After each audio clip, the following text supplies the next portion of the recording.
welcome to The Pull, the comic show that talks about the comics that came out this week. It's May 11th right now when we're filming this, but maybe you're not watching it on there because maybe you're watching it later on the YouTube, but whatever. Right now it's May 11th. We're going to talk about the books that came out yesterday. We got a whole big list, and as usual, I am joined by Joel from Cape Joel and Caitlin from That Sea Monster.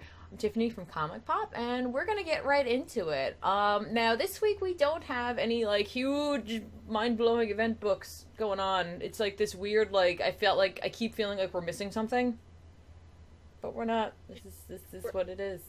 I mean, we have one tie-in in the start of another event, but yeah, no button and no real secret empire. Exactly. So it's kind of interesting feeling. But we got wars, but yeah. Exactly, but please stay and watch the show anyway. Yeah, trust me, we do have a lot of good books, and like it'll be nice and relaxed. So let's just enjoy this. Let's actually start with Detective Comics. We had two different books coming out this week. I know Caitlin and Joel, you both read this, but Caitlin, how about you tell us about it? So Detective Comics this week was very, very solid. We are sort of wrapping up the caped caper between Batman and Shiva and the takeover by the League of Assassins, not the League of Shadows, the League of Assassins over Gotham City. And essentially Cassandra, orphan, busted out. She doesn't kill anybody. She has actually adopted Batman's rule of no killing because that is what she is most comfortable with. And she has knocked out all of the assassins, done a huge number on them, and then she goes head-to-head with Shiva. And it's an amazing fight scene. Mm-hmm. It's really good. It's got all of the, I am your mother and you're a broken weapon. And she's like, no, that's not true. That's not possible because I chose not to be that. Mom, suck it. And then she lops her hand off and she jumps down. Yep. And then she jumps down. She's not actually dead. We just kind of think she is. Anyway, but yeah, so they kind of have that moment, and then all of a sudden, sniped from the rooftops, we're having this epic battle scene between Shiva and Cassandra. Cassandra is about to defeat her mother in her way without killing her, and right as she is about to strike the final blow, bam! Sniped from the side by Ra's al Ghul. He had to get his heat back. He got jobbed out earlier in the story, so then he had to come back and go, no. My villain dick is still plenty huge, everybody. It was all me. We have renamed this arc. Ra's gets his groove back. He did by the end. He did. By the very end, he got his groove back. And Batman's like, not cool, man. That was super not cool, buddy. And Cass is like, no. And he was like, I don't think you know what an ally is. That was my rabid dog, and I just put her down for you. So you're welcome. And now you can literally be orphan. So also, your name makes more sense now. Like, when has he ever listened to anyone that wasn't him? You know, never. Like, yeah. I don't know. What did you expect? Like, it's just like that's him. I mean, it's weird that it wasn't like a scimitar or something. I always picture him in my head. My mind's eye, he has a sword every single time, so. Yeah, it is weird to see Ra's coming in, like, on some, James Bond wires with a huge, super professional military-grade sniper rifle. It is kind of weird to see, because he's still in his cape. And, like, all of his ancient glory, and it just looks really out of place. At least when he shot the gun in All-Star Batman, he was wearing a tuxedo while he was doing it. Here, he's wearing all the Demon's Head regalia with a super advanced weapon. He's wearing all of the supervillain Demon's Head regalia with the giant sniper rifle, and I love how he goes in, shoots her in the heart, basically, and he goes, "You're welcome, everybody. You're welcome." He's like, "This is my mic drop moment." Yep, he had a boom. Ra's always gets his mic drop moment. Always. Did you appreciate what I appreciate is that for a split second we actually get to see a little taste of the origins of Shiva, and we find out that she was not unlike her daughter. She was an idealist. She had dreams. And then Raish crushed all of those dreams and left her with nothing, much like how she crushed her own daughter and left her with nothing. It's funny because it definitely does dive into that abuse cycle, and I like how Shiva, that's sort of Shiva's like death dream moment. and she has her daughter lean in really close to her and whispers to her daughter a secret, I assume pertaining somewhat to that origin that we see just before. And she leaves Cassandra, I feel like, with a little bit of that motherly affection just before she leaves. And I kind of like that. It made the ending feel very balanced. And we also do get some more interesting parenting moments from Kate's father, where he pretty much almost compromises his entire mission in order to save her. Aww. And I thought that was pretty cool. Of course, you know, Kate's just fine, but you know, after the end of it, and they don't really interact after that rescue attempt scene. But I thought it was kind of cool that we got to see that dichotomy between the two parents and between the two heroes. So that was cool. And it sounded like Batman and Batwoman were going to take Cassandra to the ballet in a very mother-father-child outing thing. They were like, man, I sure could go for the ballet right about now. Right, Cassandra? And Cassandra's like, oh my god, the ballet. And then they go to the theater together, and I was like, aw, lesbian friend and best friend adopt a child to the ballet. And Bruce is like, I don't like the theater district. I don't like coming down here. Yeah, that doesn't work out so well for me. Yeah, no. I don't want to go into details, but I'm just saying. But I have a lot of problems with that district. So if we could just keep everything uptown, that'd be great. You would appreciate this too, Tiff. In this very same issue, they imply that the next arc we're going to actually be digging into Batman and his relationship and history with magic, of all things. Yes. He's Yay! like the thing that they pulled to defeat me is the same thing that we're going to have to use to defeat them. Magic. And then they call up their good friend John, and he tells them to saw it off, and then they... Yeah, right. And then they call Zatanna. And then they call Zatanna, and he's like, I don't know why I keep calling him. I think it's the same response every time. I don't know why I think it's going to be different. Hey, does anyone have Jason Blood's number? Right? I feel like they call everybody before they call Zatanna. Just call Zatanna. Right? She's always down. Now, where's she at, even in the DC Rebirth universe? You think she would be back in her original costume, don't you think? Joel's like, that's the important part. Yeah. Just saying. I like the skimpy corset and fishnets and magic hat because she's a burlesque magician. It's her work clothes. Her costume is her work clothes. You're like, I gotta write off about 80 pounds of fishnets because they keep getting destroyed whenever Batman inevitably comes calling for some magic shit. No, it's okay. She gets in the same place that Black Canary gets them, which is apparently at a place that makes them out of, like, you know, really incredible materials. Probably cut into her legs. That's the story we need to see. Sells fishnets exactly like that. In bulk. We need the superhero costume maker who, like, gives them just the regular stuff, not the capes and the cowls, just like, oh yeah, I got 2 orders of fishnets here, I got some socks and, you know, some military-grade underwear. Exactly. You're gonna need it. We've got about 40 flex corsets on order. That's what I call the corsets that all the superhero heroines seem to wear, is flex corsets. Because I don't know, apart from just, like, a really tight spandex shapewear sort of thing, I don't know how corsets work for That's fighting. How Wayne Tech makes all their money. Nah. super reinforced flex corsets. Exactly. You thought it was science and medicine. It was actually women's corsets. Surprise. I'm gonna make a note of that for the next recap episode for a fake advertisement. Yeah. Enterprises flex corsets. Done. All right. So Detective Comics. I guess this is kind of wrap up this arc essentially. Yeah, it wraps up this arc. All right, so basically, if you haven't been into this book up until now this is not the issue to jump in on because you're going to be really confused because it's going to be like, what's happening? But you can always go back and pick up the rest of the arc or wait till next month when a brand new magical arc starts up that I'll be reading because magic. But, so let's move on from Detective Comics and head over to Titans number 11, which is the Lazarus Contract Part 1, which is what Joel wrote out for me. Joel, you read this.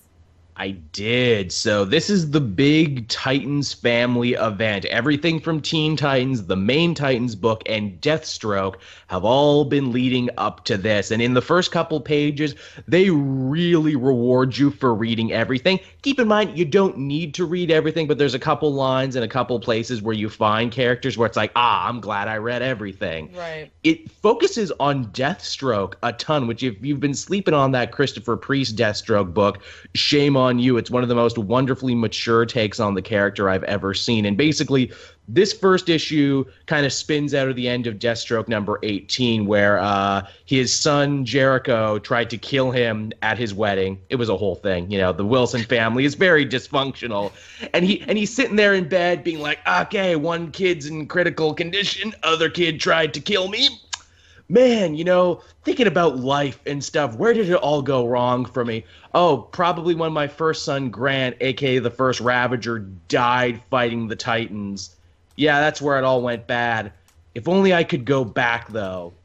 Hey, you speedsters know how to go back in time, don't you? I'm going to kidnap Wally West and make him take me back in time so I can save my kid and in doing so save my life. What? Yeah. Keeps doing time travel plots, and I feel know. like it's gonna start really messing things up. I hope they stop soon. But at least it's a villain this time doing it. And Wally gives him the whole riot act of like, no, you can't do it. It's wrong. No, you can't do it. We might rip the universe asunder. What's interesting, though, is Deathstroke does something you don't see him do very often. One, he begs. Two, he bargains, and his bargain is quite fascinating. He says, look, Flash, if you do this for me, I swear never to kill another person ever again. You will turn me the worst Titan's enemy. You'll take me off the board. You'll do what no other superhero could do, and all you gotta do is save the one life of my kid, and you'll be saving thousands more of the other people I don't kill. So what are you gonna do, Wally? What you gonna do? And Wally's like, yeah, right. Yeah, he doesn't, but Deathstroke, because he's a bastard and always has like one in the back pocket, he's like, okay, fine, then you see, I thought you were going to say no to me. That's why I kidnapped Wally 2 off the Teen Titans and I'm holding him hostage. Do what I want or I'll fucking kill him. This is a great way to start a life of not being a jerk. I know, right? Do it or I'll murder this teen. It's like, hey, I promise I won't kill anybody else if you go get my son, and if you don't, I will murder more teenagers. Here's the other crazy thing, too. So Deathstroke shot Wally up with truth serum, right? And he ended up saying his name out loud. Yeah, I'm Wally West. Here's the thing. Kid Flash and, like, Flash 2 had hung out before, but they didn't know each other's names. Now they do, and now Wally 2 is like, but I thought I was Wally. Oh, I thought I was the only Wally. Well, one of us is going to have to go home and change. Yeah, really, we can't both have the same outfit. Now, listen, one of us is going to be Wally and one of us is going to be Walter. I'm just saying, I'm older, dibs on Wally. I just want to say that I hope that Tiff is cast as Wally West in some kind of live-action Flash, because I like this delivery of just a totally straight-faced Wally. I'm just saying. I'm not running around as Walter West. That's just not working for me. That's ridiculous. So since I've been Wally longer, I've had more time to get used to it. You could be Walter. You look like a Walter. To me. Walter West sounds like it needs an Esquire at the end. I'm Walter West Esquire at your service. Exactly. And then you can hang out with the dude. It's fine. Yeah, there we go. So, anything else happened in this book, or is this... It was pretty much entirely set up. They mentioned Hive again, because, of course, Hive was very integral in the original story with Ravager and Grant Wilson. Actually, here's the funny thing. The comic lovingly recreates, like, the 80s panel of Grant fighting it out with the Teen Titans before his, serum ends up killing him. You know what they never mention when they retell this story? Why Grant was pissed at the Teen Titans. You want to know why he was pissed at them? Why? They wrecked his apartment in another fight. He's like, oh, they wrecked my apartment. I'm so Really? mad. Yes, that's the reason. That's really it. That's why. The apartment. They trashed his apartment, so he goes to Hive, and it's like, yeah, shoot me up with, like, super soldier juice, and I'll go fight them. I'm gonna give up my humanity and become a supervillain because, goddamn, nobody trashes my apartment. it was rent controlled, and he'd just gotten the furniture where he liked it, and yeah, all his stuff was there. He lost all his stuff. So. He broke all his LPs, man. Come Yeah. on. Yeah, no, it's I get it. I feel him. I'm with him. It's just you make knee-jerk reactions. You know, it's fine. You can't help yourself sometimes. Sometimes you just have to become a villain. It's great, too, because in this flashback, we see a side of Deathstroke we don't normally see, where he's actually comforting his dying son. He's like, don't worry, Grant. You got him, son. You got him real good. Yeah, yep, they're all dead. You killed them all. Just you go to sleep now, buddy. Is that when he gets his #1 dad mug out? And he's just like, no, see, it's totally cool. I'm the best dad ever. Dad. Then he uses that mug to kill a puppy. Did the bare minimum of comforting my dying son, Dad of the Year award. I'm only half joking about the killing a puppy thing. Deathstroke did actually kill a dog in his previous issue just to show how bad he was. And it was exactly that made me be like, I guess I'll continue to not pick this up. Yeah, if you're one of those people who, like, that's an issue for you, don't read issue number 17. Well, there I can't deal with dead puppies. I mean, John accidentally laser beamed his own cat to death, and I couldn't deal with that. And I couldn't deal with Crypto being disintegrated by the Eradicator either. It was I'm harsh. not going to read Deathstroke. Humans, fine. Mass casualties, that's okay too. In short, Titans 11, really good. If you're a Titans fan, if you've been reading everything, I think this will be really enjoyable for you. But even if you hadn't, I think it's approachable enough that you can start reading with Lazarus Contract if you like. Awesome. That sounds great. So, all right. From there, we're gonna just slide into Marvel a little bit. We don't have a whole lot this week, but we do have some. So let's chat about Kingpin #4. Joel, I know you and I both read this. This continues to be the series that every time I see it's out, I'm like, hooray, it's out again! They haven't canceled it. Because it's just really a good story about a guy who you don't want to like, but you do. But He's just so charismatic, and like his fall is going to be so intense because you're just sitting here and we're just building and we're building and we're building, and we do kind of see at the end of this like the thing that might trigger him. This issue really, I feel like it just did a great job of solidifying where I think they're going to be taking this book. Obviously, like Sarah is in deep at this point. She's going to be working for him. He is starting to what seems like be putting the moves on her. Oh, yes. In his own Wilson Fisk way. Made her pancakes. That's a sex move is what that is. Well, I'm sitting there like, pancakes? Really? All right. Truly, there is no more erotic food than the pancake. Right? Exactly. He's just like, whenever I look at pancakes, I think of Vanessa. Kind of reminds me of when I like first hit on my fiance and I made pancakes and I was like, check this batter out. Creamy batter right there. So it's really delicious. You want to lick the spoon. See, like this, sensual food. Yeah. It's a very sensual food. Right? Exactly. But so we get like a little more insight into Kingpin, but like the insight we get into Kingpin, I'm always sitting there questioning whether or not it's actual insight or it's fabricated insight. I don't know. I don't care. I just like it. We get to see a little bit more of Sarah and how things are. Everything's coming up Sarah after they escape the gunman in the alley. You know, she had to go to court because her ex-husband was gonna, file for complete custody on his side, and turns out all of a sudden he's like, nah, it's cool, you will have joint custody, even though I hated you just an issue ago, and maybe we'll talk about me giving you alimony, because it's not like anyone got to me, and it's not like Wilson Fisk's handprints are all over this. Nope, it's fine. And then it's not like Wesley came in to be your lawyer and white people that thing up. Exactly. And then, of course, she's given a like huge file on a real estate like crime lord essentially to bring him down and get her job back in the journalistic world, which of course works out great because she's an amazing writer and now she has this fantastic story and she's offered a job. And then even her friend, the boxer, he's doing pretty well for himself, and that actually has nothing to do with Wilson Fisk, basically enough. Yeah. But it turns out the two of them, much like I think the rest of us assumed, there was a little sexual tension between those two, and that's starting to play out, and Wilson seemingly is not too pleased with that, because new Vanessa is supposed to be with him and not this boxer guy. Yeah.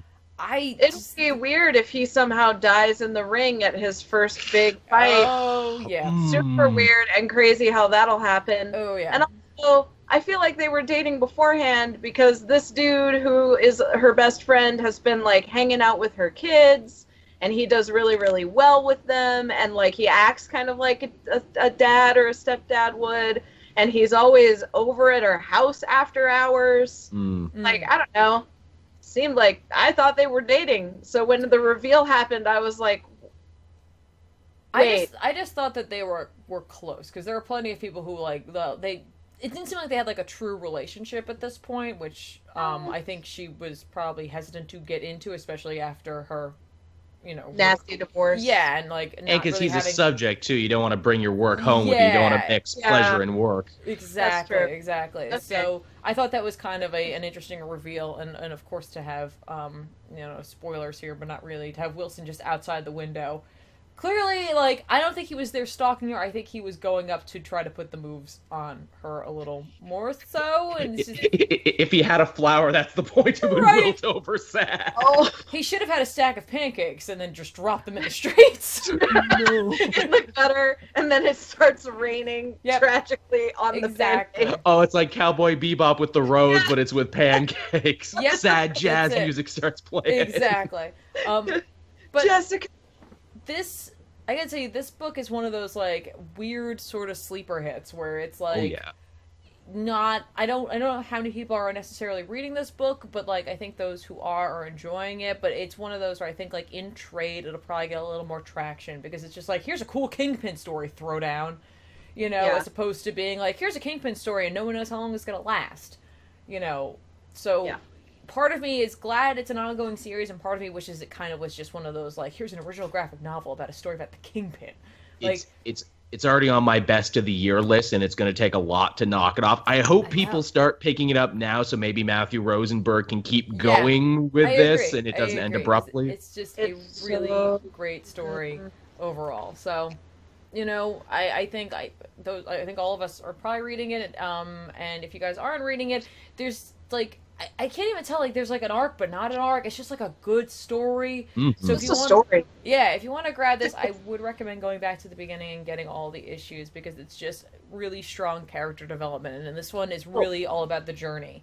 You have to be on board for this to watch the Kingpin essentially, like, manipulating everything around him, or potentially not. Like, he is and he isn't. We don't know yet. And it's funny you should say that, because in the Free Comic Book Day issue for Defenders, a bunch of the other criminals in New York are saying, oh, we need to step up now that Kingpin has gone legit. And I'm like, oh, does that mean he stays legit by the end of this story? It sounds like. I don't know. I love it. Also that really cool moment where Sarah gets kidnapped by Tombstone. Yeah. Love Tombstone in this. He's scary again.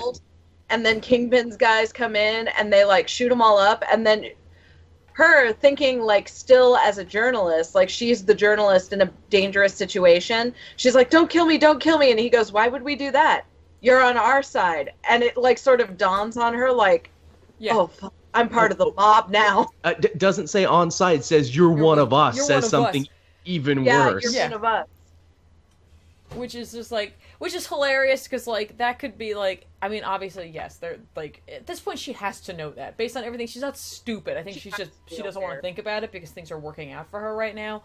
And nothing ever works out for her, as we learned in the beginning, when we had to watch the, like, very quick careening degradation of her own life. Yeah. Yep. But it's funny, because it's like, you have to take everything a goon like that says, like, not to heart, because they could have just explained it like that to him.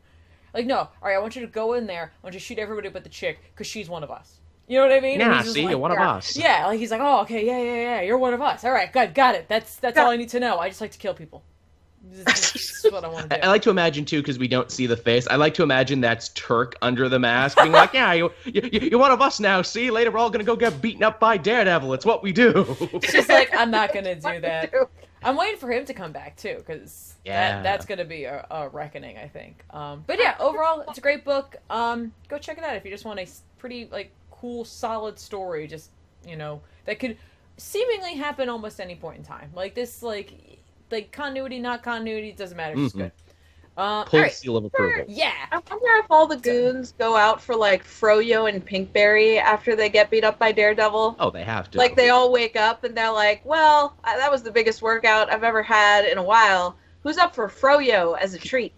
I got a couple of good hits in, did you see? I mean, we lost, but we got a couple of good hits. We got a couple really good ones in. I think we should reward ourselves. Like a bunch of white girls after a spin class. Like they all just... I assume they all go to the butcher shop and they pick out personal steaks. They put them on their face and then they all go and cook them together. Aww. Right? They're like, I just gotta get the swelling down. I'm gonna go. Oh, and they're all sitting at the butcher shop and like one of those little tables in the corner with like little prosciutto sandwiches and their steaks over their eyes. Yep. It's adorable. Yeah. Not really able to chew, but they still want to do it anyway. So it's what they do. They can't help it. Weekly thing. So, all right. So, moving on from Kingpin, let's go over and talk about Wonder Woman. I don't know what number this is, but Caitlin? Yeah. So, this is apparently the first meeting between Veronica Cale and Wonder Woman, and it seems like it takes place right before all of the shit goes down. So, it's Veronica Cale still trying to find Themyscira before... It's either before or right after. So maybe you guys, if either of you read this, you can kind of help me pinpoint when this one takes place. Or if anybody in the chat knows, that would be great. Because I had a little, with the jumping back and forth through time that Wonder Woman has been doing, I think it's just kind of thrown me off a little bit for continuity. But I generally still know what's happening because I do have the complete story now. Because we had the jumping back and forth, and then it seemed like it solidified there. So Veronica Cale in this issue, and it could be, too, that it looks like they've changed artists and writers a little bit. They're, like, in the middle of changing staff. That might be it. Mm-hmm. But regardless, I'm not saying this issue actually wasn't bad. It was actually really cool. So Veronica Cale knows that Ares has her daughter, and knows that she's still trying to find Themyscira in order to rescue her. So it does feel like it's in the present. However, it appears as though this is the first time Wonder Woman and Veronica Cale are meeting. And they meet at a gala where they're donating to one of Veronica Cale's many causes, which is demining areas of conflict after wars have broken out. Oh. To protect the children and the families who live in those areas. So they're at a gala for that type of fundraiser, and Wonder Woman is being auctioned off as a date. And it's really cute because you do get this scene where Bruce Wayne and Lex Luthor are in a bidding war for a date with Diana. Nice. And Veronica Cale trumps their exorbitantly high prices and goes, $15 million. For Wonder Woman, and she just struts up because Veronica Cale apparently owns a lot of a boatload of government contracts, not just the United States, but multiple governments, a ton of research labs, and cool things. So I already kind of like Veronica Cale, even though I know she's supposed to be a villain, but I like her a lot. I like the idea of her getting one over on Luthor, because when people always ask me to describe Veronica Cale, I'm like, she's basically Wonder Woman's Lex Luthor. Yeah, she's Wonder Woman's Lex Luthor, and it is cute to see her get one up on him. And I also liked Bruce in his little playboy persona, surrounded by a table of women, having a little pouty temper tantrum because he didn't win. And I was like, that's so wonderfully in character. It's such a good Bruce Wayne moment, and not Bruce Wayne barely hiding Batman underneath, but just pure Bruce Wayne spoiled brat moment. I thought that was hilarious. His facial expressions were great. Just for that, I would read this comic. But yeah, so she gets Wonder Woman. She has Wonder Woman for the date, and then they wind up getting followed by sex traffickers that Veronica Cale actually had all of their syndicates essentially burned to the ground and all the members of their syndicates murdered. So it's like Taken. Yeah, it's a little like Taken. So Diana knows this, and she's like, yeah, you had all of their employees murdered and all of the girls freed, right? And she's like, yeah, I know you probably don't agree with my methods, but yeah, I did. And I did it for the greater good, so suck it, Diana. I don't even care that they're dead. And Diana's like, hey, man, I'm not here to judge you. Like, she's like, I'm a warrior princess. I know what it's like to kill people. So basically, the syndicates what's left of the syndicates winds up tracking them down for vengeance. Diana uses her lasso and all of her whoop-de-doos, defeats them, and the entire point of this whole date and then protect me from the drug traffickers, sex traffickers charade is to get a bead on the type of energy that Diana is using in order to activate her own powers, the powers of her weapons, and where that energy originates from. So she takes that information back to Dr. Cyber in order to pinpoint the location of Ares and Themyscira. Nice.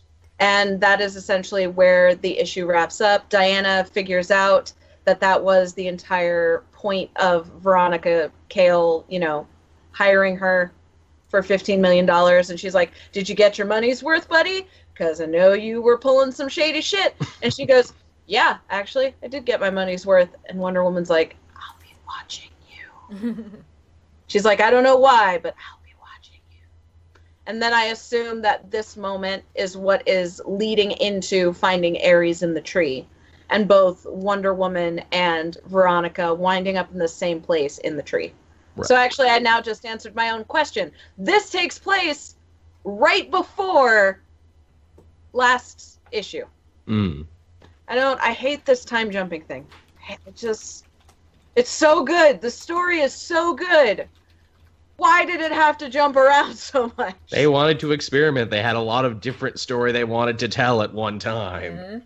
I know they wanted to experiment, but now it's time to put everything together. And maybe the new writer will. Maybe this was Rucka's thing where it's like, look, but I really want to experiment with this, though. Yes. So, okay. Well, now I answered that question for you guys. Still go read it. It was a great issue. I loved Lex and Bruce acting in character. I love the interchange between Veronica Cale and Diana. It's very interesting to see how they are similar to Lex and Superman in different ways, but they're not competitive with each other. They just tackle morality in very, very different ways. Veronica is not somebody who is for the destruction of anything, and she's not even necessarily ruthless in the pursuit of her own money and power. She's ruthless in pursuit of that, but because she directly wants to benefit and help other people. She's a lot more like the new Lex is than like old Lex. Right. If that makes sense. She just is like the greater good by any means necessary. Chaotic good? Maybe? If you want to put it in D&D terms. Yeah. I mean, if she's definitely good, then yes. If not, she could be chaotic neutral. She could. She seems to want to be more on the side of good. So I'm going to go for chaotic good just for right now. I mean, she is actively trying to make good happen. She's just being kind of brutal about it. So, yeah. Yeah. It's chaotic good. All right. So, so Wonder Woman's plugging along, right? Good place to join?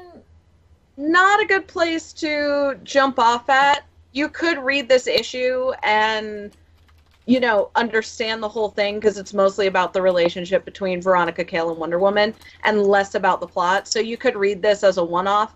But overall, I would suggest that you start with the trade just because there's so much time jumping in the Wonder Woman issue. It's hard to just pick up anywhere.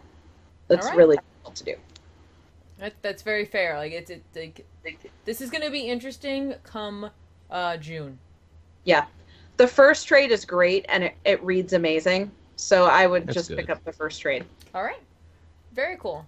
All right. So from Wonder Woman, we're going to see a character on this show we're going to talk about. We haven't talked about in a long while. And the person who normally would talk about this character isn't here. No, that's not Thor and Rob. We're talking about Amazing Spider-Man number 27. Joel, Yeah, why do I do this? Renew Your Vows comes out in the same week. Why do I read Amazing first? I was talking to Sal about this. I'm like, am I such a creature of habit that I know there's a vastly superior Spider-Man book, but I read Amazing every because you No. read It's the not crummy thing superior first, Spider-Man. and you reward yourself. That's true. It's the reward system. Renew's already good, but after Amazing, it just blows your freaking socks off. Yeah, all right, so what's going on in Amazing Spider-Man number 27? All right, so to try and free the mysterious Eastern European nation of which Silver Sable hails from the control of weapons manufacturer Norman Osborn, Spider-Man has gone against the better judgment of S.H.I.E.L.D. and is essentially leading a full-scale invasion of a country, which he can do because he has a bunch of spider-branded crap just laying around the office. He's got the spider tanks, and he's got the Spider-Mobiles.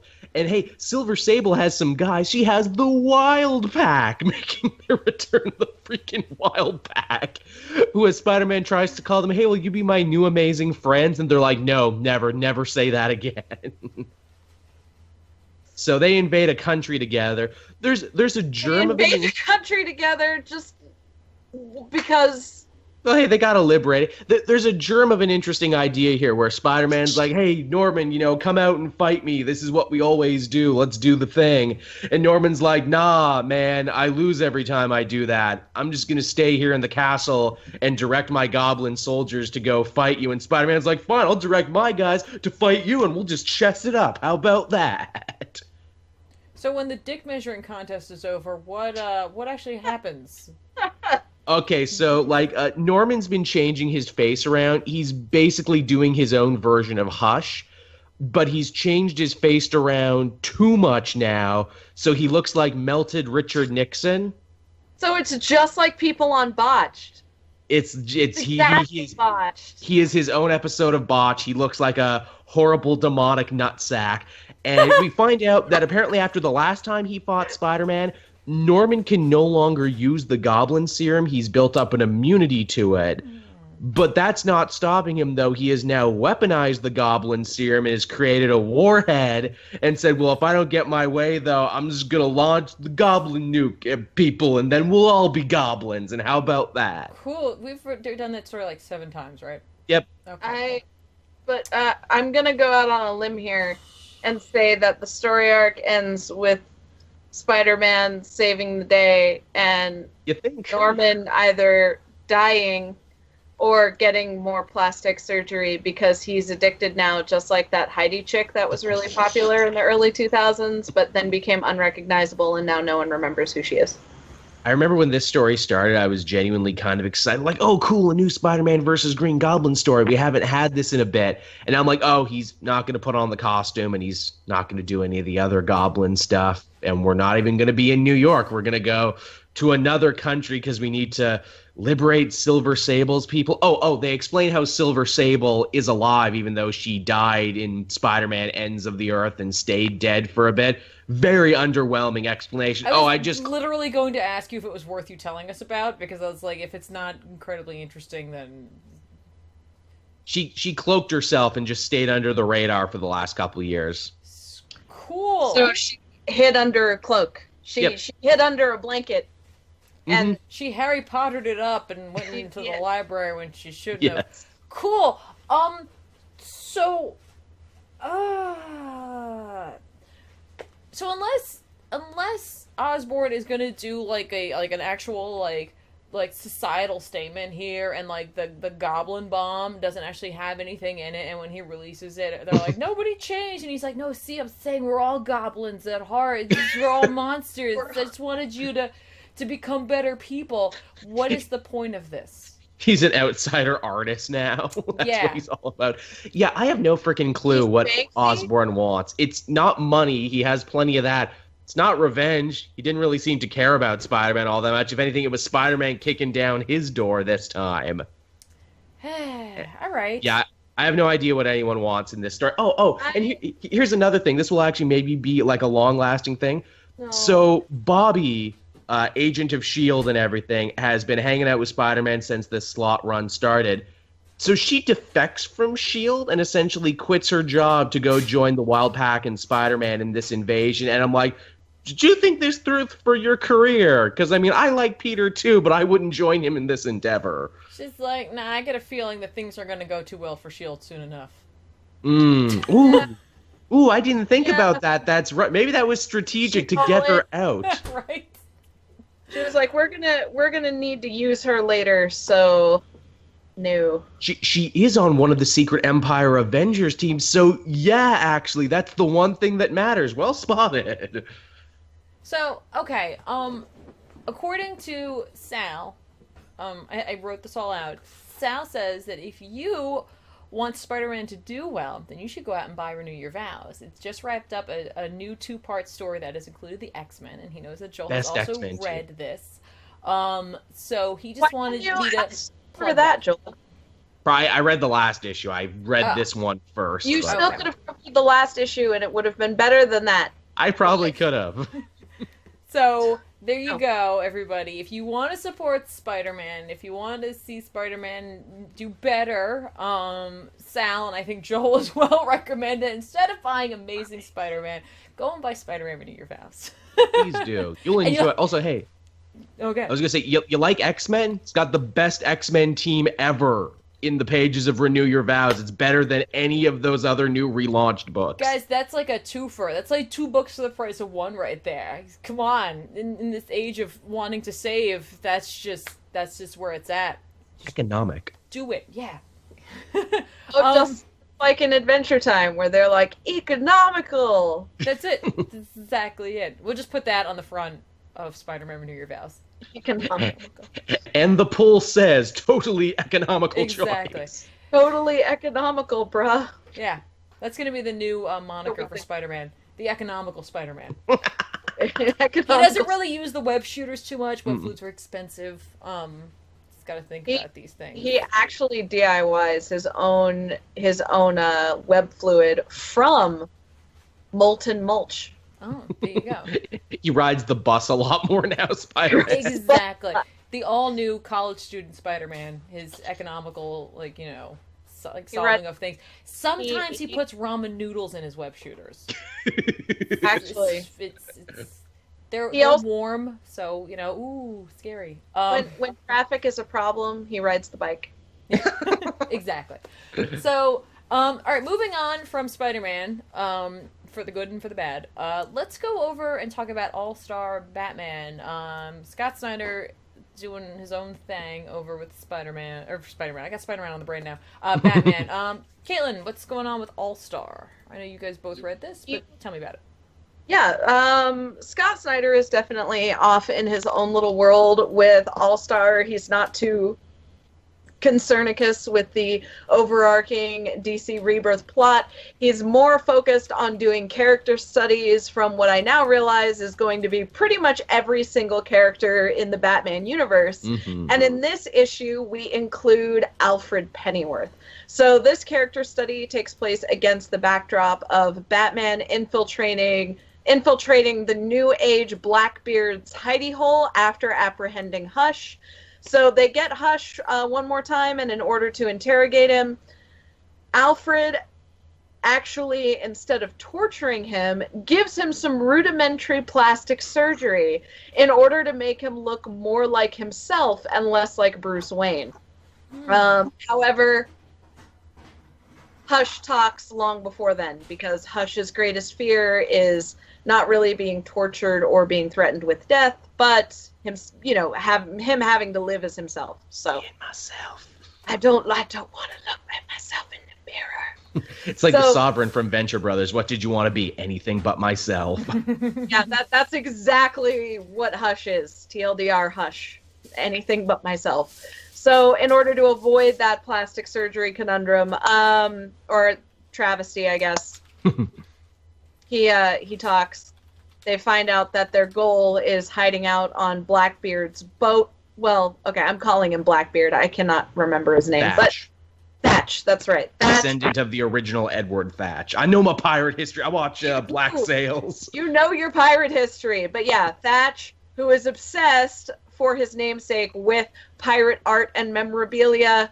Bruce Wayne infiltrates with a little painting and thinks he's got the pirates cornered, but it turns out Thatch has actually had his heart taken out and then squeezed and messed with in front of him in order to get information out of him, and then his heart was ripped out and he was left to die with a giant cavity in his chest and a mysterious symbol in blood written on the wall. And plot-wise, that's where we wrap up. But the entire thing is done from the monologue or the inner voice of Alfred Pennyworth narrating this entire plot as it unfolds before us. And we get some flashbacks of Alfred's childhood as a street punk who used to steal things. And apparently he was rowdy. Yeah, who was a super rowdy street punk, and he may have even been from a little well-off family as well. So it's kind of interesting. They compare, you sort of think in the beginning that Alfred is actually Batman, and this is a childhood story from Bruce's past. But the minute that Alfred is outrunning some cops and says, "Fuck you, Bobbies," you realize that that is not Bruce. That is Alfred. I love the idea of street punk Chav Alfred, or A-Pen, as they called him on the streets back in those, on the block, bruv. Believe that. A-Pen. They call me A-Pen. Chav Alfred is awesome. When they unmask Alfred at the end, when he does get apprehended by the police in his flashback, he's got his little leather punk jacket on with all the buttons and his like street haircut, his little spiky hair and his mascara, and he's like, "F you, coppers." He just came from a Clash concert, I'm sure. Yeah, just came from a Clash concert. His giant tuck boots going on. It was just perfect. Alfred's flashback was excellent. I really like this issue, even just like for the Alfred story, because I think Alfred is one of the best characters in Batman. All right, that's awesome. I know it's funny, when All Stars started, it was going in such a strange direction in a way, because it was like continuity, not continuity, what is he doing? And he's making deep dives with characters and like pulling out villains we haven't seen in forever, and all of a sudden he starts doing these character studies, and all of a sudden everyone's like, no, this is really good. Like, you know what I mean? Like, it's through I feel like his love of the Batman lore and mythos, and his love of the characters, and his ability to explore them, like, unfettered, that I think we see, like, Scott Snyder shining once again. So it's funny too, you mentioned continuity. The book and Snyder clearly love to reference their own continuity, because they mentioned the super weapon that the pirates are after was built by the same Russian scientist who built KG Beast, and is also sought after by Penguin, Great Shark, and Black Mask, the crime lords of Gotham, who we saw in the Two-Face story. So he loves referencing himself. Oh yeah.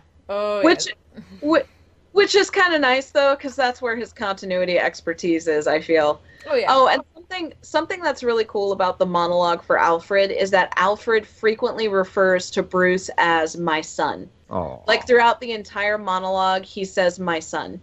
And I really love that, because he's like, my son is basically a delusional, theatrical little shit, and I love him for it.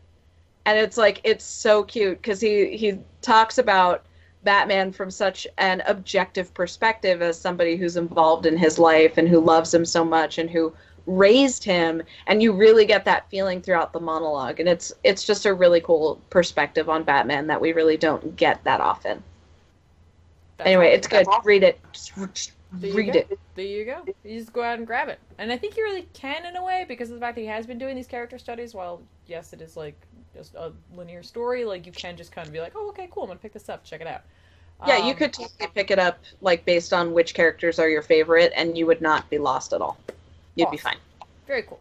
All right, staying in the DC realm, Action Comics this week. Joel, man. Yes. What's going on with Action Comics? Oh, man. Adventures of Clark and Lois House Hunters is what this is. House Hunters. That's literally the first couple pages, and like, that sounds boring, but it's actually super fun. Because Clark's like, oh yeah, this place looks big enough. We could both have an office here, Lois, and we could have a room for John and everything. It's going to be hard for him moving to the country, to the city, but we could expose him to so many more different cultures and ideas in the city. And also, Hamilton County might be taken over by evil aliens. We don't know. We'll have to see how that story ends. Yeah. I liked the couples house hunting thing. It was pretty cute.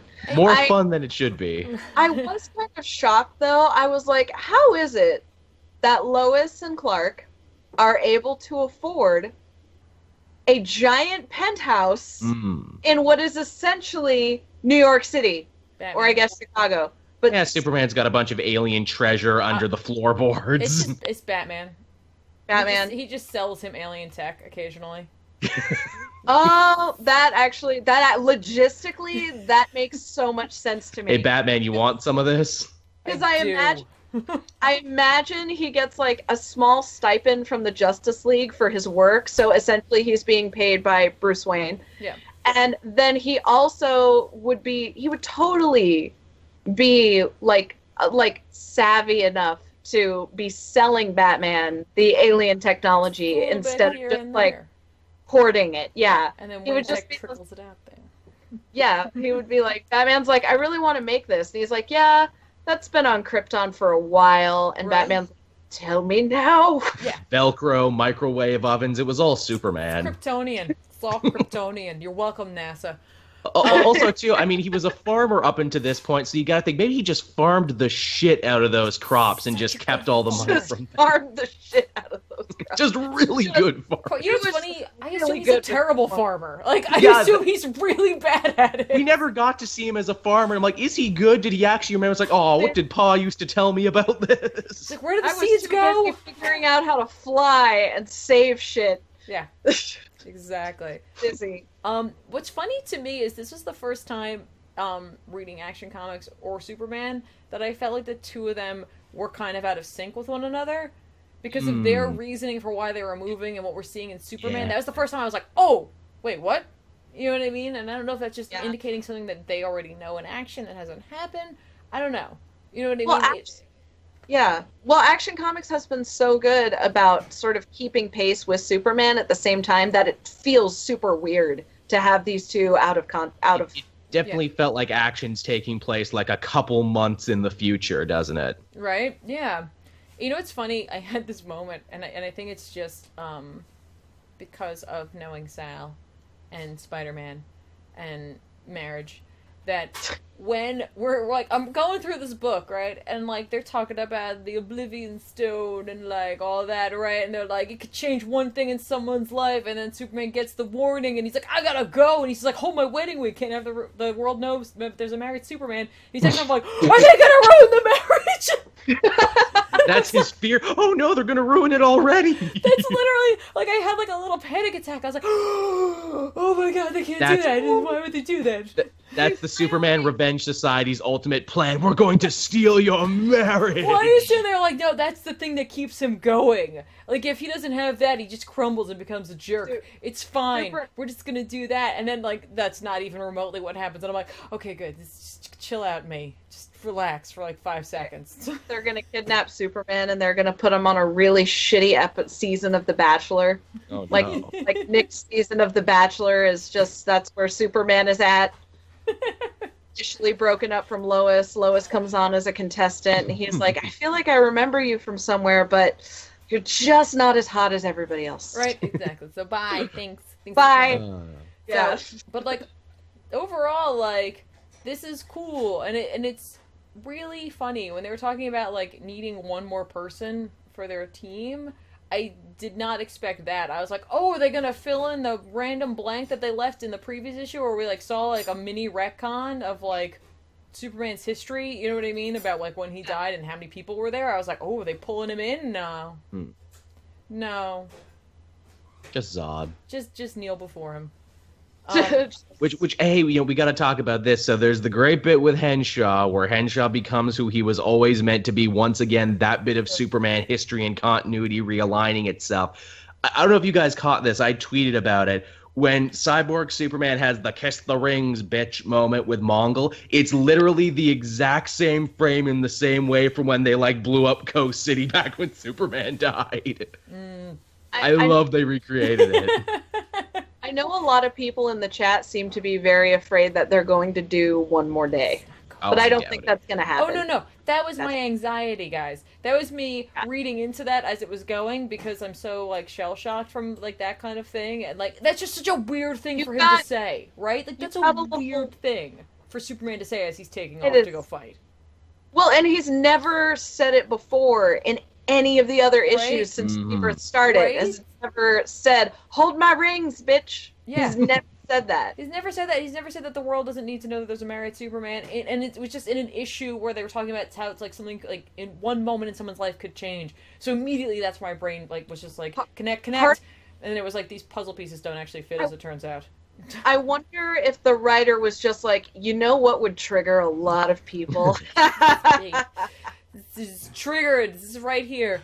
It's also a back door in case they should ever need it for anything else. It's like, let's just put this Oblivion Stone over here. We'll call it the Retcon Stone, and we'll put it over here. It's the plot stone. Yeah, exactly. It's in all the plot. I like how I said it's the plot stone, and like in the background it went. It's someone just I think one of my devices rendering? is updated. Oh, okay. I was like, was that on purpose? I think that's the home theater system telling me that it's updated. Thank you, home theater system. I got your back. Good. You're updated. Up there in Canada with his healthcare and his home theater system. It's my own personal HAL 9000 just said, "You're welcome, Joel." So, and overall, and they're still holding off to like the mysterious leader who Mongol's clearly not. Why? I gotta tell you, like, I get it. You're gonna have like a group of enemies of Superman. You're gonna have Mongol there, but like he's a wild card. Like he's you know what I mean? Like doesn't respect anyone's authority. You could say that he is a wild flower. Oh, get it? Because Black Mercy, I got it. Yeah, no, I was there. Nice bit of continuity with Trinity for them to be like, oh man, if we want Mongol on the team, we got to break him out of his weird dream. Well, hey, Eradicator, you have a setting for that, don't you? Here's what's funny. Eradicator's got an app for that. Yeah, he's good. He's no problem. Every time I see Mongol, it's with that Black Mercy because I haven't read a lot of older Superman stories, but it's like in the Justice League cartoon, Black Mercy, Trinity, Black Mercy, right now, Black Mercy. I'm like, is this is his thing, huh? It's either that War World or blowing up Coast City. Those are like his things. That's all he's there for. I don't know why he keeps buying Black Mercies from the flower section at Trader Joe's. You would think he'd stop after all of this. This time it's going to be different. This time it's going to work. It's like somebody just likes he's addicted. He's just like, nah, you know what's cool? Living in that world, I gotta tell you. It's pretty He's like, cool. I can stop anytime I want, actually. And he doesn't even just do it to Superman. There's a great Green Lantern, Green Arrow crossover where he throws the Black Mercy at them. It's like, surely I'll get you two. I had bad luck with Superman, but I can get you two.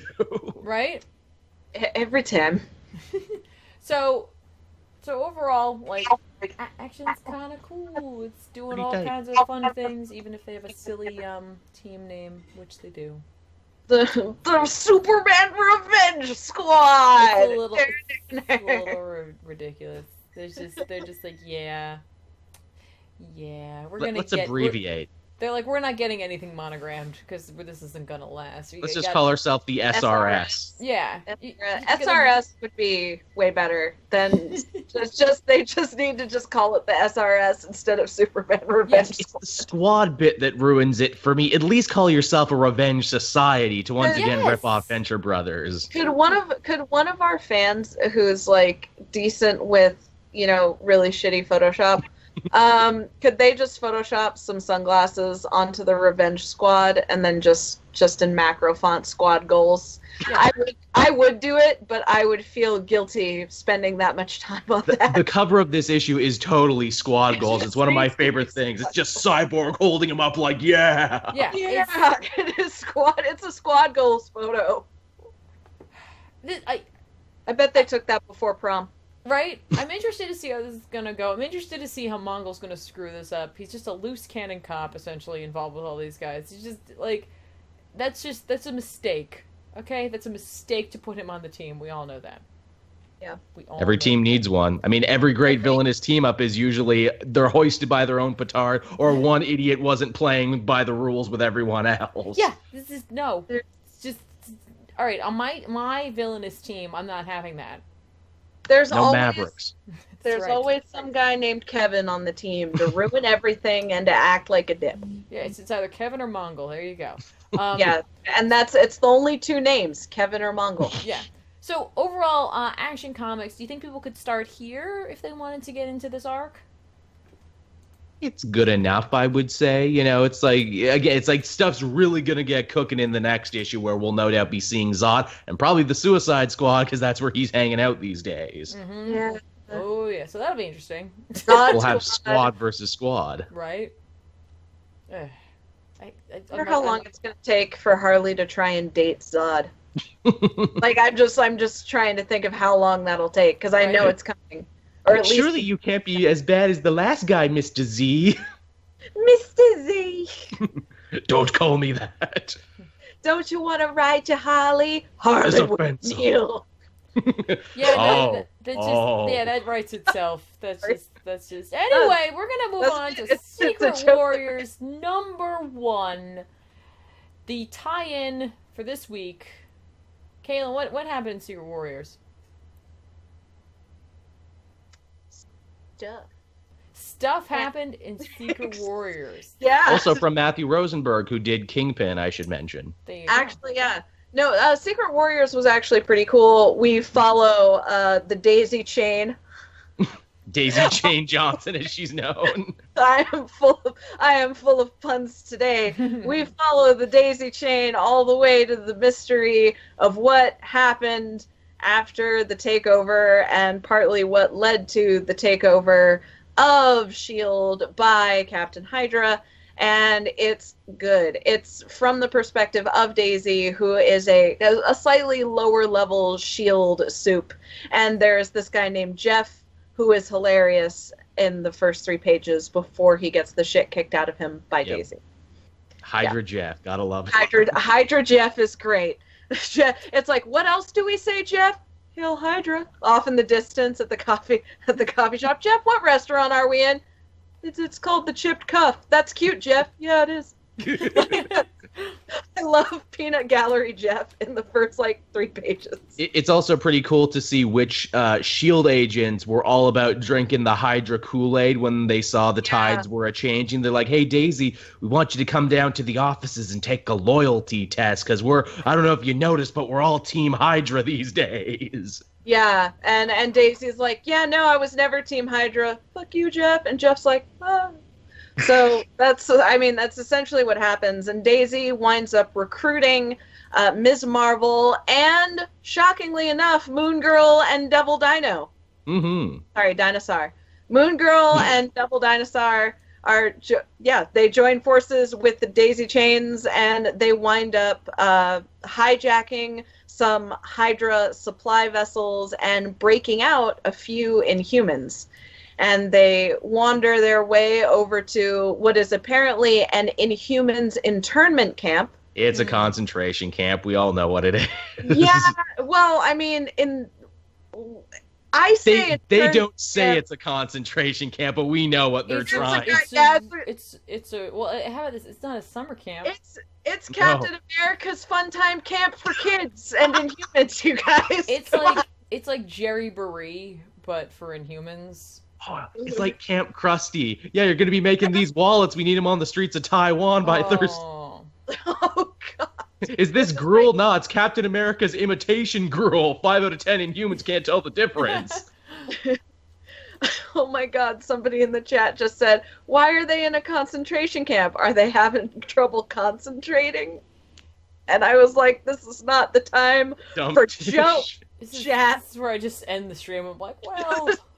What's great about that scene, too, is Daisy's like, oh, man, I don't know if we have the manpower to take this camp. Like, I'm trying to work under the radar here. That's what Coulson told me as a spy. How Moon Girl shows up, and Moon Girl is basically just like, I have a dinosaur. We're taking out this camp. I trump everything with my dinosaur. She's like, I know. She should also be like, I also have a friend who has a monster group. Yeah, what's up with him? Did he get captured? He's an Inhuman. I wonder. I don't know. They're on an island, so they're actually probably okay. It's like going to the countryside during times of war. He also has like 5 monsters who should be doing anything. All right. Should be defending America. Yeah. I feel like we'll get a Kid Kaiju defends America from the easy rise of authoritarianism and fascism soon enough. But after he finishes cleaning the bathroom in his room. Yeah, no, right after that, then he'll get down to defending America. Can I mention another thing I love about this issue? Inferno is brought in as kind of like the ringer, being like, oh, he's the Inhuman Torch, they call him, which I thought was a very funny gag. That was fun. Remember how important Inferno was supposed to be, that he was like the POV character for the first like 2 arcs of Charles Soule's Inhuman book? And then he started drifting further and further into the back, and now he's a notable on Daisy's team. Yeah, no. Daisy's like, oh, reject, you're on my team now. I like so many teams, too. Yeah, one of the Inhumans, oh gosh, who was it? Which one? The really powerful telekinetic... Harnack, that's right. Harnack or... Karnak. Karnak. Sorry, I'm not an Inhumans fan, you guys. I'm sitting over here like, stop making Inhumans trying to happen. I'm not for this. It's funny you should say that. I actually got into a thing with Matthew Rosenberg on Twitter where I'm like, man, this book, it's a tie-in and an Inhuman book, which I know for most fans is 2 strikes against it. I enjoyed it. I think you should read it. He wrote me back, and you can find this tweet. I put it in my own video review. He's like, oh, hey, man, thanks for reading. I always like to take the books that have at least a couple strikes against them. It's more fun for when I end up doing good with them. Oh, yeah, you set the bar really low, and then if you elevate it just a little bit, you're a god. It's not bad. I mean, he's done it on his last couple, and I agree, he is a god. Secret Wars actually is not a bad tie-in at all. It actually is it makes sense. It adds, honestly, to Secret Empire. It gives you more insight into how things are operating on the inner workings of S.H.I.E.L.D., and then it gives you some insight into the growing rebellion, and there's also this signposting and this implication that the Inhumans may possibly be the ones to take down the Secret Empire. That's what Benny read into it. I just think it's one issue of one tie-in where they did pretty good. There's signposting for it, but I think right now, since we're this early into the event, we're going to be, for the tie-ins, we're going to be getting signposts for a lot of different things in order to throw us off. Because I feel like the way that Secret Empire is laid out right now, it could potentially be a very predictable chain of events. So I think they're going to try and throw people off as well as possible before we get to our big twist ending. Because I feel like Secret Empire, we're headed for a twist ending, and I don't think they want anybody to predict it. So I think they're going to be laying breadcrumbs and seeding for multiple different endings. And I think the Inhumans potential ending is one of them, just after Secret Wars. But Secret Wars definitely added, it didn't detract, and I actually loved seeing the perspective of the Hydra agents looking at the heroes and how former agents of S.H.I.E.L.D. who are now Hydra agents, how they view them as how quickly they turncoat. As monstrous, horrific beings. Like watching Ms. Marvel grow 80 times her size and like walk through like a Titan, and then Devil Dino holding Hydra agents in his mouth and like tearing at them like a dog with a chew toy. I was listening to the Shingeki no Kyojin, the Attack on Titan music in the background. So that probably helped add to that, but it was pretty good. I liked Ms. Marvel's hand just like reaching in and like picking some dude up and him going, "No, oh God, help me!" No! It's a really funny book too. There's a bit there where it's like, well, should we come along with you? And like Moon Girl's like, well, maybe I shouldn't. I'm a little girl. And Daisy's like, yeah, but you have a frickin' dinosaur though, so you get to come. She didn't say frickin', and you know it. I know she didn't say. She cussed at a child. I love that Daisy swears amongst these children. I'm like, you know what? You're all right by me. That's a girl after my own heart. Daisy's like, this is war, goddammit. You're not children anymore. Daisy, her name is so light and fluffy, but she's so hardcore. All right, so she's tortured too because her team was killed by the Wrecking Crew, which I'm like, ooh, maybe don't go around and say your team was killed by the Wrecking Crew. You're not going to get a lot of sympathy there. You mean those loser Thor villains? She was like, I saw my team die in front of me, and yeah, they were weak and they sucked, but they were my only friends. And you're like, oh man, I'm sorry, Daisy. All right, so you recommend this, or what do you? I would read it. I would recommend this. I liked it. I had a good time. And I mean, just for the sake of watching Ms. Marvel and Devil Dino look absolutely monstrous while tearing through Hydra villains, I would pick it up. I mean, it was good. I'll definitely be keeping up with it as far as Secret Empire goes, because it looks to be like, one of the major ties. The question is, will the book be done when Secret Empire is done? Will it have any legs, is the question afterwards. It's a good question. It is a very fair and valid question. I mean, most comics don't have legs, but... They have pages. Okay. So, all right, last book of the day is my indie book of the week. Yay! This is where the graphic comes up in my head. Yeah, we need a little jingle here. It's Tips pretty Indie Corner. Tips Indie Corner, Indie Books of the Week that Tiff likes. Tiff likes Indie Book of the Week. And then, like, terrible graphic. Graphic. It's just pixelated and horrible. Graphic. Yay! That's it. It just Yay! slides. It slides across, and then we don't get it off the screen in time, and then it kind of goes away. So this week, there was so much that came out from Image, and it just literally Image ate up all my money this week. Like, I was just like, okay, cool, thanks so much. But I thought I would just focus on a new #1 that came out, because it's by someone who I love their horror. I know they do a lot of other things, including Monsters Unleashed, but I particularly like their horror stuff. Cullen Bunn has put out a book with Image. What? So I can't stop the puns. Oh, you said horror, and I said, what did you call me? Oh, now it's calling Joel. Tish. Well, everyone knows he's that. He's a Canadian whore. Joel. I don't know what that means. But no, Cullen Bunn's put out a book with Image called Regression, with art by Danny Luckert. It's literally right up my alley. I loved Harrow County. I mean, that's still going on. But very different from Bunn. That one was more of like a campfire tale kind of telling. And this is the kind of book that could make some people kind of uncomfortable, especially with the art style. The art style has this, it's not an uncanny valley, but there's something very realistic about it, even though it's very obviously art and it's very obviously like pages on the book. But the way that it's drawn, the number of lines and the line quality that's in there, and even some of the coloring makes you very uncomfortable, which is very perfect with this whole story, because it focuses on a gentleman named Adrian who has, essentially, he's calling them hallucinations. Some of the summaries have called it like walking or living dreams, essentially. But like, he'll just be hanging out, and all of a sudden he sees like crazy stuff that tends to involve around insects. And insects coming out of people's mouths and eyes, and like people drinking insects, and just insects everywhere in like quantities that are completely inappropriate.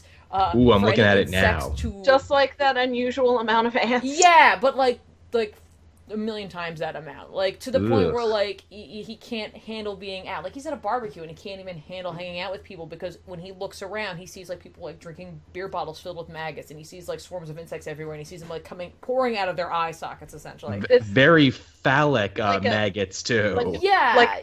Like a meth dream, like, get these bugs all out of my face. Sometimes, because like he's seeing it, like he sees it in himself inevitably, but he does see it mostly around the people around him. And there's a girl who her name's Molly, and like she's like, you have to get help because everyone thinks you're on drugs, and he's like, I'm not. It's just like the dreaming. And she's like, oh no, I get that. And she's like, I think you should go see my friend because he's a hypnotherapist, and I think he can help you with that to try to suppress it. So she finally convinces him, they go. It turns out the hypnotherapist himself is like, he does like comedic shows too, because I guess he's not making enough money, so like he does as much as he can, but he's apparently a legitimate therapist, and he ends up going for hypnotherapy. He's like, I think what we need to do is like figure out why you're having these, so I think we should do some regression therapy, go back into your past, see if there's anything that happened when you were a kid, and maybe even into a past life, because that's what this guy believes in. Adrian's like, I don't believe in past lives, that's not real. And he's just like, okay, cool, whatever. And he's like, let's go for it. Regresses him. We get this cool, like 2-page splash where we see, like, Adrian, like, split with another person, essentially. And when he wakes up, he's just like, you didn't do anything. And he's like, no, trust me, I did. And the girl's there, and she's like, trust me, you were out for a really long time. And he's like, it's very clear that, like, there's something else there, like another life. And he's like, I don't believe in that. And he's like, well, then fine. It's like another personality is in there, essentially. And it seems like there is someone from the past who, and when I say the past, like it could be, I don't want to say like Victorian times, but like somewhere around there, maybe before that, like Jack the Ripper-esque time frame, essentially. And this person, Victorian or Edwardian kind of thing. yeah, let's say that, because they don't, like, we barely see anything about that. You know what I mean? Like, so like that's really a shot in the dark here on my part. He is clearly not a good person.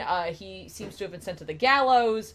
He seems to have been like, well, he was obviously a doctor of some sorts. And he was involved in some probably either magic-based or not magic-based, supernatural-based sort of procedures.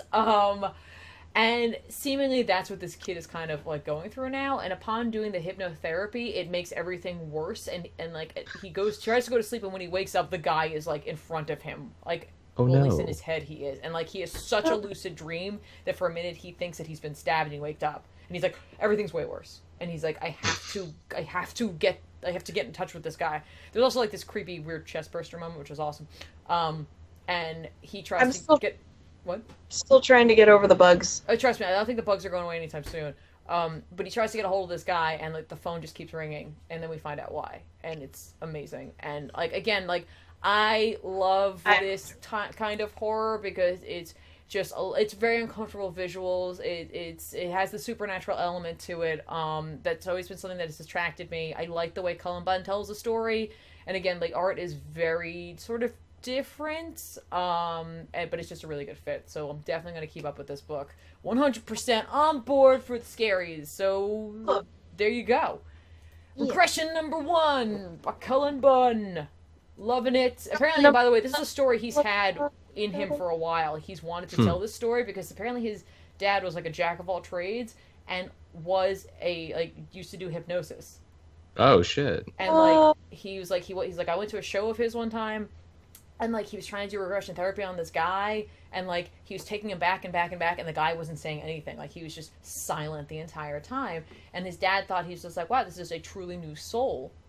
And, like, Bunn's interpretation over time of that event was that he's just like, if they had gone back further, what would they have found? And, like, that's what triggered this, is, like, what if there was something horrible and terrible on the other side of that? And I was like, that's cool! So that is really cool. It actually makes me think of, like, with the bugs and the disturbing visuals that you're describing, it almost makes me think of, like, a Junji Ito-esque kind of thing, because, like, he likes to use, like, creepy crawlies and that, like, very deeply uncomfortable and unsettled feeling a lot more so than like straight up horror, and it sounds like that's what this is. Yeah. Wasn't there like a light novel game, Song of Saya, that did something rather similar about a dude who had like distorted vision and saw the world all mess? I'm amazed I'm pulling this out of my brain right now. Hey, those kinds of things stick with you if they create like Regression. I feel like when I read it, it will stay in my memories and my nightmares forever. Yeah. So I gotta read. And how about this? It hasn't crossed to that threshold, but I am like, it's one of those books that's gonna stick with me, like, and in the sense of like, I can't wait for the next issue. Like, I can't wait. I want to know where this story is going. I'm very interested in this. So, all in for that. Again, overall, this was kind of an interesting, I guess, week in comics, because again, like, we have like this huge event going on in Marvel. We did have a tie-in with that, and we got all this crazy stuff going on in DC right now, and we didn't really have any of the main things going on there. So this was just a week where we just got to enjoy the books that were coming out that weren't that, and just kind of got to read what we wanted to read, you know, and that's cool. I thought it was really refreshing too, because a lot of the stories that we got were just genuinely good, fun stories that weren't, you know, unnecessarily heavy or unnecessarily, you know, tied into an event. You know, All-Star was great because we got to learn a little bit about Alfred. Detective Comics was great because we got to see, you know, Cassandra's conclusion with Shiva, and Kingpin was awesome because that character study was just badass. So, like, I don't know. I feel like we got a lot, even though it wasn't, you know, click happy events. I feel like we got a lot out of it. Most deaf. That is awesome. All right, so before we wrap this up and bring this show to a close, how about we talk about what is going on this week for each of you guys? Caitlin, what do you got coming out this week? Hey guys, you guys can find me over on my channel, That Sea Monster, spelled with a C. And this week we've got streams. You guys know I love to continue talking about comics with you guys, so I do streams over on my channel where we actually just talk to each other, you guys in the chat and me, just all about what came out during the week, and we have a really good time. And then I have a couple more little episodes coming out where I try to explain entire comic runs and series in about 2 minutes. I've only hit the 2-minute mark on one of them, but I do my best to like compress it down to 2 minutes. So we'll see if I can do that. I'm going for actually Wonder Woman Rebirth this week, and I'm still trying to condense Captain Hydra Secret Empire down to 2 minutes. Right now it's at 10, and that's too long. I'm trying to get it to 5, and it's like taken me a week to get the script down to 10 minutes. So I'm trying my best to get that episode to you guys, but you'll just have to be satisfied with Wonder Woman for right now. So yeah, so streams and those videos, and I do some haul videos too of comics, cosmetics, geeky fashion, and I actually got a request from some of you guys to do a men's makeup tutorial where you can like have perfect skin but look like you're not wearing any makeup. So I'm gonna try and put that out for you guys for Alternative Fashion Weekend. Hello. Nice. Yeah. All right. Awesome. Joel? Yeah, just take the control away from the host, why don't you? I know. That's fine. Tiffany, may I speak? Yeah, you're up, man. Okay. So over on the Cape Joel channel, really nothing special this week. I did all the special stuff last week. Mostly just reviews, comics we talked about on the show, ones we didn't. You can listen to the new episode of the Comic Multiverse if you are so inclined. And if you want to catch up on Geek TV, be sure to listen to the Cape TV podcast. That's the one we do over on the Weekly Pull Bonus and Archive channel, the same channel that this show goes up on. That's it. Okay, awesome. All right, so over on Comic Pop, we kind of had a big week. You can check out us, me and Sal and Ethan playing the DC Comics deck building game. We had an awesome time with that. I like playing games with Ethan and Sal. They're fun. Not that I don't like playing with games with like Ben as well, but like Ethan is a very scientific and logical way, and like he's strategizing the whole time. So I love playing with games with those guys. We had a really good time with that. We also did a Guardians of the Galaxy spoiler review, and that was fun. And then for back issues, Sal did a more recent comic. They did Superman Rebirth, Son of Superman, which was awesome. And then tonight or tomorrow, you'll be able to listen to the Elseworlds Exchange if you missed that, where Sal and Jason Inman talked about heroes that became villains in light of course, what's happening right now in Marvel Comics. It was a really interesting conversation. For a while, they went off almost into a totally different Elseworlds Exchange topic. That they're like, whoa, we gotta pull it back. We'll do that another time. So that was awesome. So that's pretty much it for Comic Pop. And don't forget that you guys can find us over on the SoundCloud. I put the link in the thing. I'll put it again because I didn't say anything when I did that. The Poll has its own SoundCloud account now, so if you're looking for just the Poll, you just want to find out what's going on with the comics that week, you can go right over there, check it out, hang out with us, listen to us there. Otherwise, just like Joel said, you can find us over on the Weekly Poll Archive channel. The show will be up when it gets up, which will be soon. Also, the Weekly Poll Discord, I'm sure someone will put that link in there. There's like a million links. There's like a million ways to hang out with us. Just find them. Otherwise, come back next Tuesday when the Weekly Poll will be going on with potentially a special guest, but I never want to promote that kind of thing because you never know what happens with special guests. So that might be happening. And then every Thursday we do the poll where we talk about comics that came out for the week. So that's pretty awesome. And that brings this show to a close. It's over. You can go now. It's over? That's it. You don't have to go home, but you can't stay here. Well, I mean, technically they can because the chat just stays there, but... Oh, yeah. I didn't think that through. Time. Okay. Go hang out on their chats. We're going to get flagged. Sorry. If you sing a couple more bars. I'm sorry. I didn't mean to hit those notes so perfectly. They're gonna hear it. Semisonic's lawyers are gonna be way up our ass because they can afford lawyers. Because they're like, nobody remembers us, please. What if I do it really out of tune, like close time, do the things and really stuff. You just get a C&D, just comes right in. They're just like, yeah, get this stuff. Okay.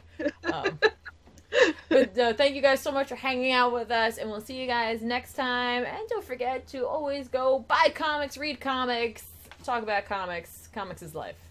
Comics. See you guys later. Bye. Okay, bye. Alice, go.